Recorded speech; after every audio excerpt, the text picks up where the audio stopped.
programang ito ay rated SPG. Striktong patnubay at gabay ng magulang ang kailangan. Maaaring may masiselang tema, lengguwahe, karahasan, sexual, horror o droga na hindi angkop sa mga...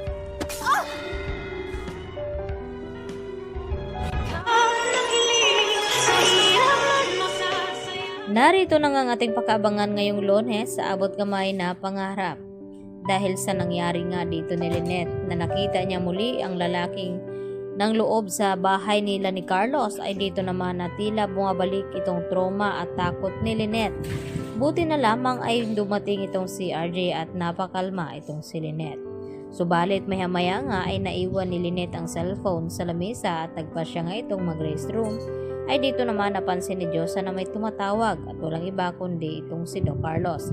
At sinagot naman ni Diyosa ang tawag ni Carlos at nalaman nito na magkasama nga sila dahil nagtataka itong si Carlos na kung bakit si Diyosa ang sumasagot sa cellphone ni Lynette. At dito nga na ipinaliwanag ni Diyosa kay Carlos na nagpapasama nga daw siya dito sa dumalaw sila dito sa libingan dito nga ni Cromwell. At dito nga na sinabi ni Carlos kung nasaan sila at pupuntahan daw niya ito. At ibinigay nga dito ni Diyosa ang address. Subalit dito naman na nag-aalala ulit itong si Lynette na baka maabutan nga sila dito ni Carlos na magkasama itong si RJ. At dito naman napagsalitaan ng hindi maganda ni Lynette itong si RJ. Kaya agad na sinabi ni Diyosa na hindi tama ang ginagawa dito ni Lynette. Dapat humingi daw ito ng pasensya dito nga kay Dr. Nyang. Kaya agad naman na pinuntahan ulit dito ni Lynette itong si RJ at humingi ng pasensya. At maya-maya nga ay dito dumating agad itong si Carlos at tinawag itong si Lynette na kung pwede ba daw silang mag-usap at hinila nga papalabas ng restaurant itong si Lynette ni Carlos Benitez. At nang makarating na nga sila dito sa bahay ay hindi pa rin matigil-tigil ang mga tanong dito ni Carlos na kung bakit magkasama daw itong si Lynette at RJ. Nagkikita ba daw sila at niloloko ba daw ni Lynette itong si Carlos? At ang sagot naman dito ni Lynette sa kanya na hindi nga raw dahil nagkataon lang na naroon din itong si RJ sa restaurant dahil nanggaling nga ito sa presinto ng mga kapulisan.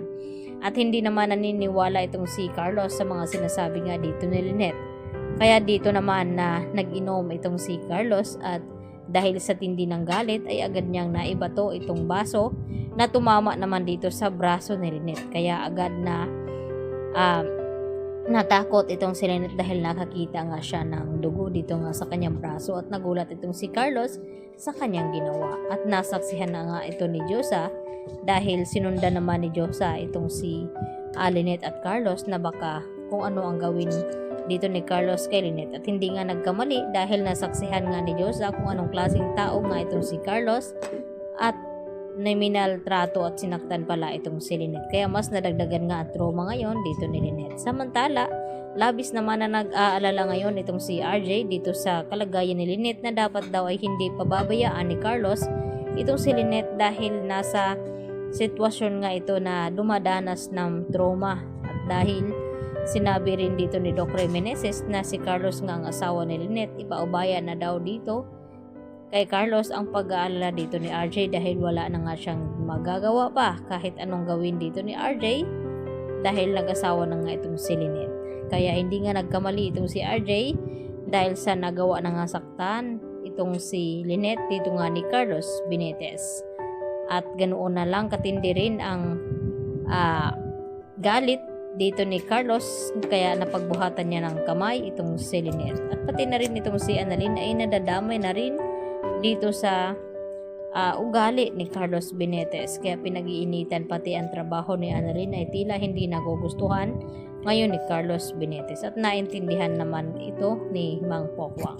Kaya yan ang ating pakatutukan bukas sa Lunes mga kapuso kung ano magiging kahinatnan dito nga sa nangyari kay Lynette.